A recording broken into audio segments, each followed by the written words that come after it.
everyone, how are you all? I hope you're all doing wonderful. Welcome back to my channel. My name is Yana and I am current second year RN student at Sunshine Coast University. And today's video is going to be an update video about my placement. So if you watched my previous video, you probably know that I started my placement, or I was about to start when I was filming my first video. And I am now in the end of my first semester of year 2. And this is my final placement. So each semester you will have a placement. Either it will go for 3 weeks or 4 weeks, or in the end for 2 months. So this is now my 3 weeks placement. It's a full-time placement, and I've been sent to interim care unit, which is sort of like a transitional unit for elderly people who've been discharged from the hospital, and they go into this unit to a transitional time waiting for accommodation to be done to be moved to aged care facilities. So maximum stay in this unit is 4 weeks, but most of the people actually don't stay that long. Most of them, they move whether in 2 weeks or 3 weeks time. So yeah, so now it's been 1 week, and I should say, oh my god, this week just passed so quickly.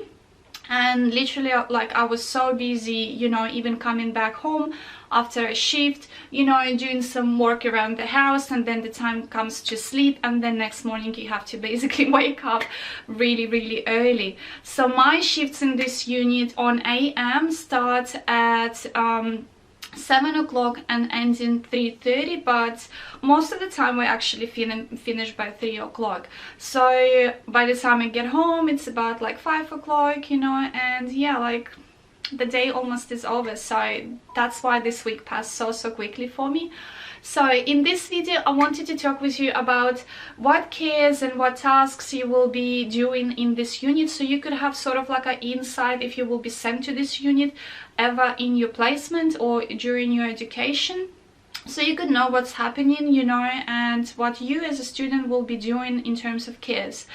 But before that, I just wanted to mention that after first day of my placement, I felt like after I had already some sort of insight onto what's happening in this unit, what type of cares are provided, I felt like a little bit disappointed in terms that I wouldn't be practicing a lot of clinicals that I would want to practice, because we went through so many tasks in labs, you know, this semester before we were sent on this placement. And I thought like, I'm not gonna be able to practice, and I felt a little bit disappointed and sad, you know, whereas some of my friends have been actually sent to acute areas, you know, acute wards where like surgicals and stuff, or medicals, you know, or ED, where they could practice more of these things. But then, like, when the week has passed, I saw that there are still opportunities, there are still situations come along when you can practice some of the clinicals, you know, but not of course as much as it would be in other wards. So what I've done in my first day, when my shift was over, I came home, and this is when I was feeling a little bit sad. So I contacted my uni and I asked them if they can move me to any other ward, or to just relocate me to a different place. So they responded to me the next day, and they said, unfortunately we can't, because due to COVID-19, a lot of facilities actually refuse taking students as they would do on a normal, regular basis. That's why they are sending basically students into places that left available. So it's not many of them. A lot of people actually got cancelled to their placements, and their placements been moved to second semester, which will be combined to the placement that will be already allocated for second semester. So you will basically have 2 placements at the same time. I don't know whether it will be one after each other, or they will maybe like break it into one will come in the middle of semester and then the other one in the end. So I don't know how it will be for those people. So so they said, unfortunately we can't do it.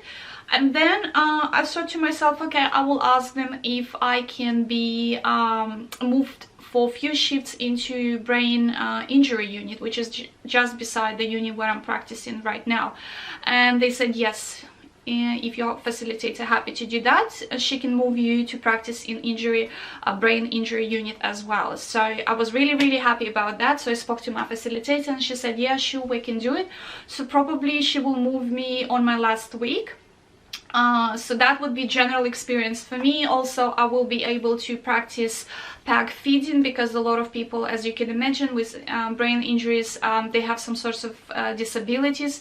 So a lot of them actually on PAG feeding, and they have more dressings there as well, as I've been told by my facilitator. So I will be able to practice more dressings too. So I'm really excited about that, and I will make you an update as well what type of cares as a student you can provide in brain injury unit, you know, and just will tell you in general what that unit is all about. But for this particular video now, so I just want to tell you how my week passed in general, what I've been doing, you know, my impressions about units in general as well. So I don't remember if I mentioned in the beginning of this video, so I've been placed first week for AM shifts, then my second week will be actually PM shifts, although in my placement database was stated that I will be all AMs. But when I had induction, my facilitator told us that it will be actually PM. So I will have AM, PM, and my last week will be IM again. Okay. So for this placement, my union in particular, they cut the hours of PM shift to a little bit earlier, and then starting earlier as well. So if you have your regular shifts starting, let's say from 2:30, when the handover is starting 2:30 p.m, yeah, for the PM shifts to start, and finishing about 10:30 or 11, as a students on PM shift, which is going to be from this Monday for me, we will be starting from 1 o'clock and then finishing 9:30. Okay, this was due to the fact that some of the students catch public transport, and I think 9 o'clock or 9:30, something like that, is the last bus leaving from the area where I have my placement. So for those students who are on the public transport, they were given this opportunity to actually be able to finish shift earlier, catch the bus and go home, because not everybody have a car, not everyone drive, you know. So yeah, so what will happen for PM shifts, I will be meeting my facilitator a little bit earlier and doing sort of like a educational part as a group, and then when 2:30 comes, we will be sent to the ward and we will be present through the handover of start of the PM shift. Okay, so that's for the PM hours. My hours now as a morning shifts, they were starting this week at 7 o'clock for interim care unit, and brain injury unit starts at 6:30. So I was starting 7 o'clock, finishing 3, but it's officially should be until 3:30. But after handover, it's not much for the students to do, because the nurses generally go for the last half an hour to the computers and just do some paperwork there, like a document work there. So we as students, we were just sent home for that last 30 minutes. Okay, when you start your shift, okay, you will start it with the handover as in any hospital. And because this is still interim care, it's a clinical setting, although you will find that most of your patients obviously are elderly care, and it really look like aged care, but it's more like clinical looking aged care. You still have your rooms for the patients. Some of the rooms will have 4 patients in it, some of the rooms will have only 2 patients in it. Okay, you have your nursing station, and everything else is like a normal ward. Okay, so you will start your handover, you will start your shift by conducting a handover. As a student in the beginning, you will be just watching the handovers, and most of the time for morning ones, you will be just watching it and listening and putting notes on your handover sheet from the night stuff. But when you will be finishing your shift after maybe 2 days, 3 days, when you feel comfortable and you start to take a load of the patient, you can actually give already handover. And if you took a load for 2 patients, let's say, you can give a handover about those 2 patients that you've been looking after. So in the morning, you grab your handover sheet, will be just printed out in a staff room, and you will grab your AM planner. Okay, and you will conduct a handover, like you will be present there. So I would advise you just put the notes, you know, highlight the patients that you will be looking after, you know, and then put in your planner name of the patient or name of the bed. I put usually name of the patient and the number of the bed, you know, and then put whatever is relevant to that patient. So on the handover they will give you some information whether the patient is going to be having certain assessments, like for example it's water low assessment due, or skin or weight, you know, part of it and stuff like this, so you will need to do, or the person will be sent to some sort of tests, you know, or the person is going to be discharged, you know, which means that person will be moved finally to a aged care facility that was allocated for them and stuff like that, you know. So put all those notes, you know, on your handover sheet so you won't forget, and then fill in your planner. Okay, but I will talk about the planner a little bit later. So once the handover is over, the night shift will go home and you will start your shift. Okay, so in this unit you will have roughly 11 to 12 patients to look after, divided by 2 nurses. It could be 2 RNs or it could be RN and EN. Most of the time I've been working with RN and EN. They were working as a pair, and I had another student with me, and we can share, for example, half of the unit, and then another 2 nurses can share the other half of the unit. So I think we had about 25 beds or something like this filled in, but the whole unit can, I think, fill in up to 30 or 35, something like this. It's just at the moment, I think it's due to COVID-19, a lot of beds were empty. Okay, so we had most of the week, we had a load between 11 to 12 patients for 2 nurses and us 2 students. So I was attached to one of the nurses. If I need to do medication, I was only doing it with RN. If it comes to any other case, I could go and pair with my EN, okay? So in the morning before breakfast time, you will go and you make sure that your patients are set up in bed, because all of them have different mobilities. Some of them are staying in bed most of the time, some can use a walker, some are on a wheelchair, some on a setter steady, some on a full hoist.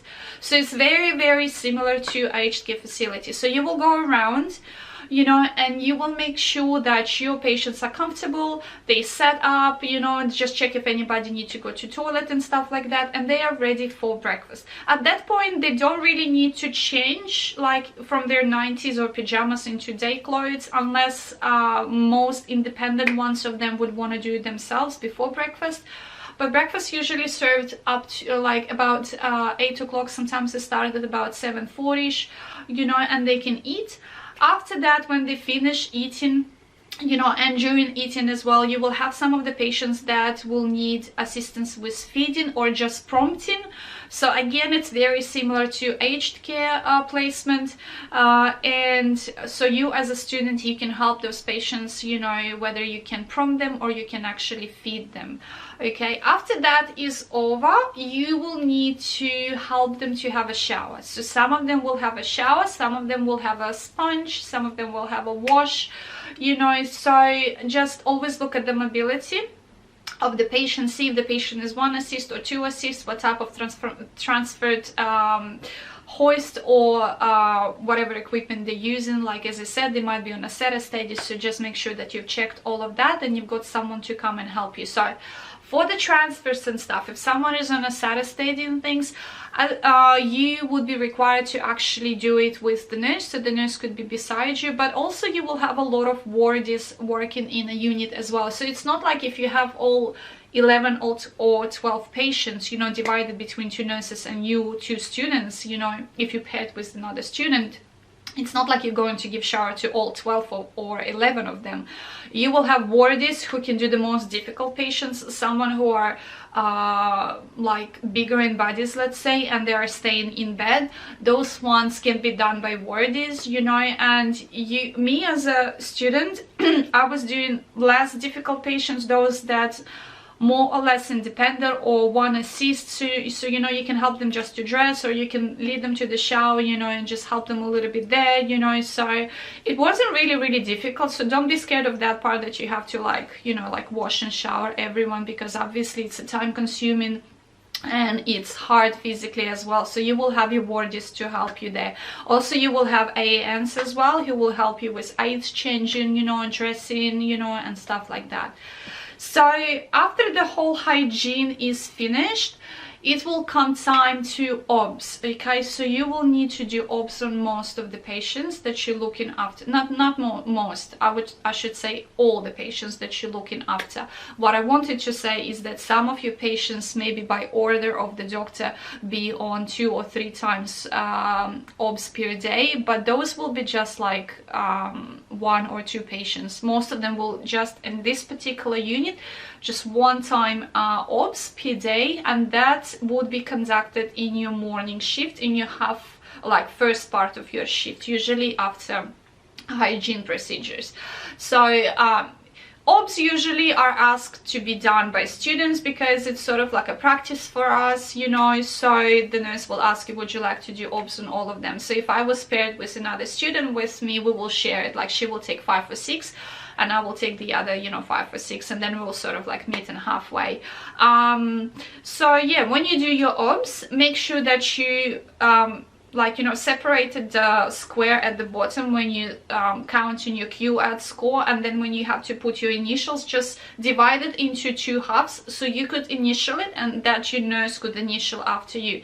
Especially if you have your obs scored, for example, 1 or 2, just make sure your nurse recheck it. But before that, just make sure, like, you know, if you measure in the heart rate and it went over 100, or if you know, measure in oxygen level and you see it's below 95, you know, just don't be in rush, you know, change the finger, you know, maybe you can place it on an ear, you know, and just wait, you know, talk to the patient, you know, and just have a conversation, maybe sit them up a little bit, you know, because sometimes if you came to a patient and that patient is been sleeping, and you walk them up, you know, to do obs, obviously the respirations could be a little bit lower, you know, oxygen level will be a little bit lower, you know, just because the person just woke up, the whole body was in a sleeping mood, everything slowed down, you know. So just be patient, wait, do not be in rush, you know, to put abnormal signs, you know, unless you've checked a few times, because you will be surprised that after maybe waiting for an oxygen level to reach 95, you need to spend there maybe 3 or 4 minutes just watching it, you know, talking to the patients, make him, you know, breathe while he's talking. I would not suggest you, although I've seen this in practice and I mentioned that before, I don't do this myself and I don't advise you to do this. Do not ask your patient to take deep breaths in order to score 95 for oxygen, because that would be just showing your score for that particular moment when you ask the patient to actually breathe in more air. But then when you leave the room, it will go down again, and if there is any cause behind it, you know, unless your patient is COPD patient. But if your patient is all right and his oxygen was always all right before, or always low, or whatever, it's not actually good to ask patient to take deep breaths, you know, to score your score and then leave him, because if there is any underlying cause, if he's you know, oxygen is low for whatever reason it is that moment, you know, or that day, you didn't pick it up actually, you know, and you left it unnoticed, nobody knew about it, you did not report it and stuff like this. So I personally do not practice that. I prefer to maybe have a conversation with the person, sit the person up a little bit, you know, and wait a little bit longer, change the fingers and stuff like this, and you will be surprised, it will change. Unless some of the patients it won't. If it won't, you can go to the nurse, okay? Do not put it yet into obs chart. Just call the nurse, recheck together with the nurse, and then if it doesn't score 95, if it's still below, okay, then with the nurse you can put it down, and then they have a certain procedures to do. If they have scores 1 or 2, they can contact the doctor and stuff like that. So every placement has certain policies and procedures that they follow in these situations. Okay, so this is for obs. Then after obs, some of the nurses, they will do care plans. Some of the nurses will leave care plans after lunchtime, okay? I personally like to do care plans a little bit later, because I can allow myself more time to know what tasks I've done for that particular patient, and then I can fill in the care plan. But each to their own, you know, each person is different, you know, and they practice differently and work differently, obviously. So as I said, you will notice that some of the nurses will be doing care plans a little bit earlier, some of them will be doing a little bit later. You as a student, like me, personally, during this 1 week, I did not do any care plans, okay? I was following the nurse when she was doing the care plans, and I looked what she was doing, and it's very similar to what I've done already in my other wards when I used to do my EN placement. So I was given opportunity to fill in my care plans for the patients that I used to look after. So maybe I will do it now this week, you know, but yeah, most of the time it was nurses who were doing it. Then it will be your time to prepare the medications before lunchtime, okay? So in this unit, oh sorry guys, my legs got numb.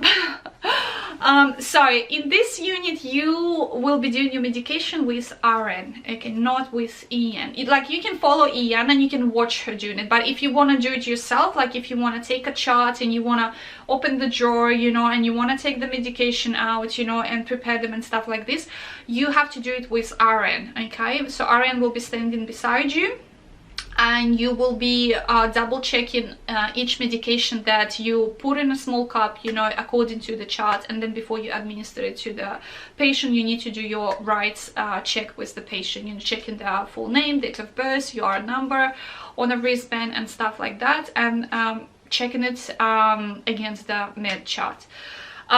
So yeah, so you will start about maybe 11:30ish, maybe a little bit earlier, because you have some VGLs to do as well. So if you take a load of 2 to 3 patients, your RN will allow you to do medications for those patients, and they will be standing beside you.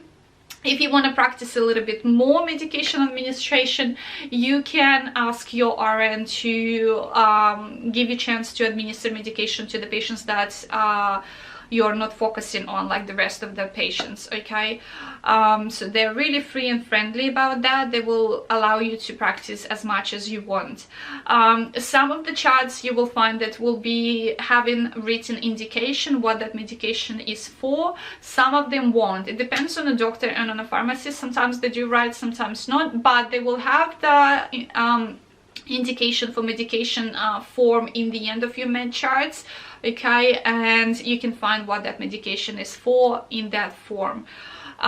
So yeah, like my nurses, they were never pressuring me, asking, oh, what is this medication for, why are we giving it to this patient and stuff like that, you know. But if you have any questions, like I came across some medications that I didn't know. Obviously I don't know them all, and it's impossible to know them all.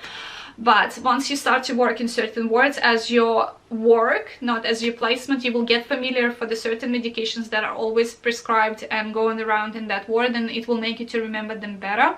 But for us as students, we go to so many different wards, like we know our basics and stuff, but there will be different medications that we come across and we don't know it. So feel free to ask your RN. They always answer, you know. And yeah, so with medication, once you finish that, you can ask your RN if you can do BGLs or BSLs. Each person says it differently. So this is pretty much checking your blood sugar levels to the patients who have diabetes. Some of them will be on a standard checks, which is 4 times checks before your meals and then at night time. Some of them will be BD, which is your twice a day check, which will be done before breakfast time, usually by night shift, and then by PM shift before bedtime, okay? So or before dinner, like.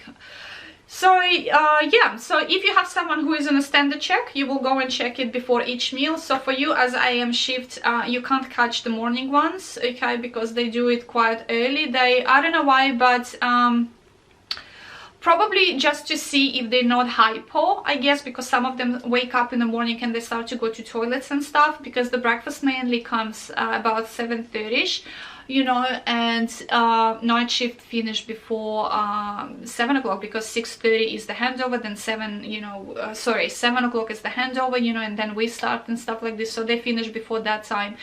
And they just, in this particular facility, in this unit, the night shift do for us our BGLs for the morning patients, you know, who have diabetes. So you basically will be doing just one BGL, which is your one before lunchtime, you know. and then dinner time will be done by the PM shift. So that is for BGLs. Then it will become lunchtime. Okay, again, you need to make sure that all your patients are set up. Some of them will be in bed. You need to elevate the bed. Some of them will be moved to the chairs beside the bed and have a view, you know, to the windows. So just make sure that they're comfortable, they're ready, you know. Some of them will need some PIBs, you know, so you can distribute those to patients who need it. And again, it will come time to feeding or assisting or prompting, depends on the patient. Then after lunch, you will go on your break. Okay, you can go together with your nurse on a break, or you can go on a break by yourself, or just student and student together. That would be your half an hour break. Okay, and before that you will have your other break after OBS in the morning, which will be your 20 minutes break. So I know I mentioned that the uni told us that you will have sort of like 3 breaks. So 2 morning teas, each one for 10 minutes, and then your main lunch one for 30 minutes. But again, in most of the hospitals that I've been before on my placements and this one now, most of the people actually just combine the morning 2 breaks into one, making it 20 minutes long. Okay, so this was the same at this unit as well. Okay, so after you come back from your break, okay, it will be time as well for certain medications that are due at 2 o'clock. That would be mainly Panadols, and some would be just on some medications, but not many. Most of them will be just on Panadol, and some sort of Sustagen or resource fruit drinks and stuff like that, so just full of protein and vitamins and minerals. Because as I said, most of these people are elderly, not many of them are moving, they need proteins for the muscles, they need minerals obviously, you know, and so some sorts of vitamins, because you will find not many of them have a great appetite, unfortunately. So you will give them meal but they won't finish it, so their body still need to function, they need to get those vitamins and minerals from somewhere. This is why we have Sustagens, this is why we have resource drinks and stuff like that. So those ones you will find actually in a medical chart. They will be prescribed, and they will be prescribed on certain times of the day, so you will need to give those ones. So some of the people will have them in the morning after breakfast, and some of them will have it around 2 o'clock. Okay, then you will be doing your progress notes. Okay, so they're not going to be expecting from you to do your progress notes on your first days unless you really want to and you feel comfortable about it.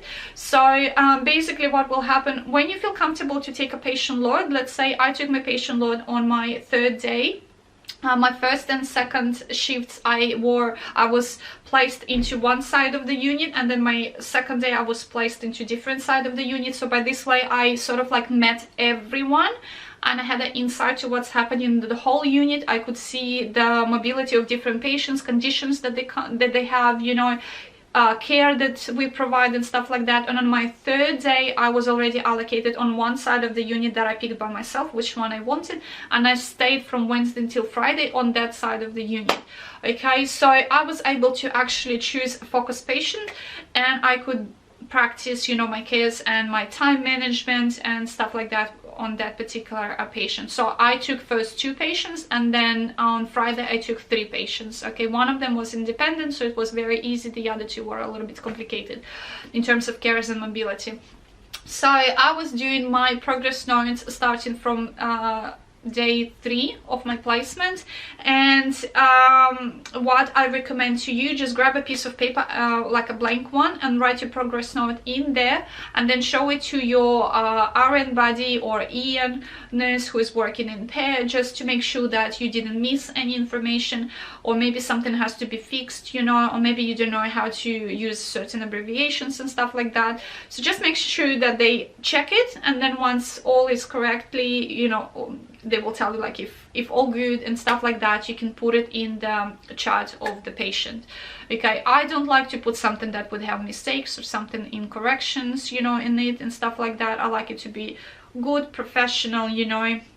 and stuff like that. If you don't know how to write your progress notes, you can have a look at how other people wrote the progress notes. You will find a lot of progress notes in a chart of the patient done by dietitians, by physiotherapists, by speech pathologists and stuff like this. Just look for the one that says nursing entry or just nursing. That means that progress note was done by the nurse, and you can actually see what they write about, what they mention, what is the order of the things that they write, you know, and things like that. And this will give you sort of like an idea of how the progress note can be written. And then you, by looking at that example, you can go in your head or through your planner what cares you've done to that patient, and then just make your own progress note.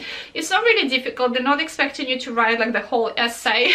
You just basically about the cares that you provided, and if there is any abnormality, so if anything happened, you can, like if your QAds, for example, score 2 or something like this, you can mention there and just say what score 2, or you can just say as per chart. And stuff like that. But generally it's very easy, like it's not too hard. But yeah, there is a sense of worrying, as when you do something new you always worry, which is normal. But once you had your hands around it, you know, and it becomes easy, it becomes something that's, you know, normal sort of. Okay, so after you finish your progress notes, it will be time for handover. Okay, and they usually start handover at 2:30, and you as nursing student, they will your nurses, they will ask you, would you like to give a handover about the patients that you looked after? Okay, so you're free to say yes or no. It's up to you how you feel comfortable. Nobody will be like pressuring you or pushing you to do your handover if you feel scared or uncomfortable or something like that.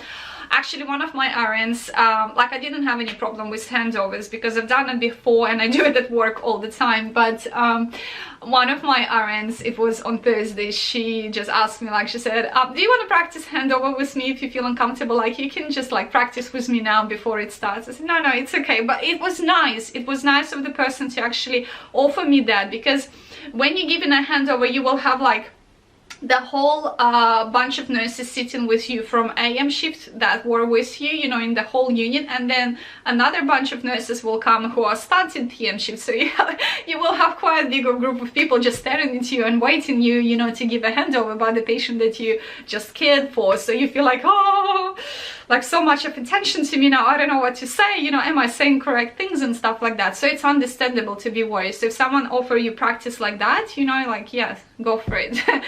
Go for it, definitely. So yeah, so you will give your handover about the patients that you've been looking after, you know, and mention things that you've done for those patients during the day and stuff like that.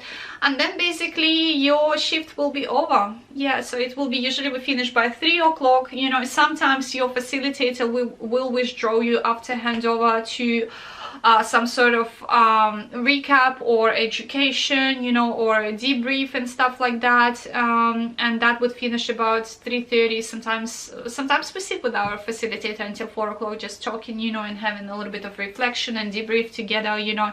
I have a wonderful facilitator. She's actually allocated for us by uni, and she works for uni. She's not just a person hired by an agency. She's a part of our uni team. She's a wonderful person. I really like the things that we discuss with her after our shift is over, you know, and she has a brilliant experience into so many different areas of nursing. So it's really interesting to talk to a person like that. Okay, and yeah, and then you can go home. So regarding your documentation and stuff that you need to do as the student, so I found out that we as USC students, we will need to do a reflection once a week. So you will need to do a reflection. Just write down like your reflection, how you feel about certain things that you've done, how you feel about your placement in general, you know, and about the cares that you provide, for example, or your approach, or the nurse's approach towards you, you know, and stuff like that. So write about that, and then also they will ask you to choose 2 goals and write them down. And usually this is asked to do before your week starts, obviously. So you pick 2 goals, and then you make sure that you achieve those goals throughout the week. So I chose 2 goals, which was time management and medication administration, but not just medication administration. I wanted to learn more about that medication that I don't know, something that I come with like something that is unfamiliar to me and stuff like that. So I wanted to learn more about those medications that are unfamiliar, you know, do my research at home, see its indication, its side effects, you know, and stuff like that. So those were 2 goals for this week. I couldn't pick any clinical goals, like in terms of neurovascular or neurological orbs, or, you know, like tracheostomy care or PEGs, you know, or NG tubes or IVs or IM. We have few subcuts though, not many wounds, you know, and stuff like that. So I couldn't pick any of these, which I would want to practice. So hopefully in the brain injury unit I will practice those, some of those. But yeah, like you won't find any of these things in this unit, which is as I said, a little bit sad for me, because I wanted to you know, put my hands, you know, like get the practice on it and stuff. So yeah, maybe next time. So I don't know what will be my goals for the next week yet. I have to come up with 2 goals during this weekend, you know, and also finish my reflection. I didn't do my reflection yet for the first week, so my facilitator said to bring it to her on Monday. Okay, and I have to pick my new goals. Okay, and next week I have to pick another 2 patients or 3 patients, you know, to look after as my focus patients. Okay, so yeah, try to choose always different patients to look after, so you could learn more things, you know, and get experience from different patients as well, because they all require different cares, they all have different conditions, you know, and stuff like that. So it's always good to pick different people so you could have more experience. But yeah, I guess so.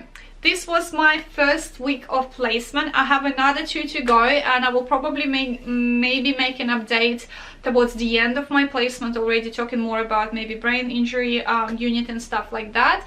And also, if you want, I can make you get ready with me video, maybe this Monday or Tuesday, when I'm actually getting ready for my placement, from like waking up moment and going there. So we obviously were not allowed to film or anything like that, not in a staff room or anything like that. So this is just for the privacy reasons.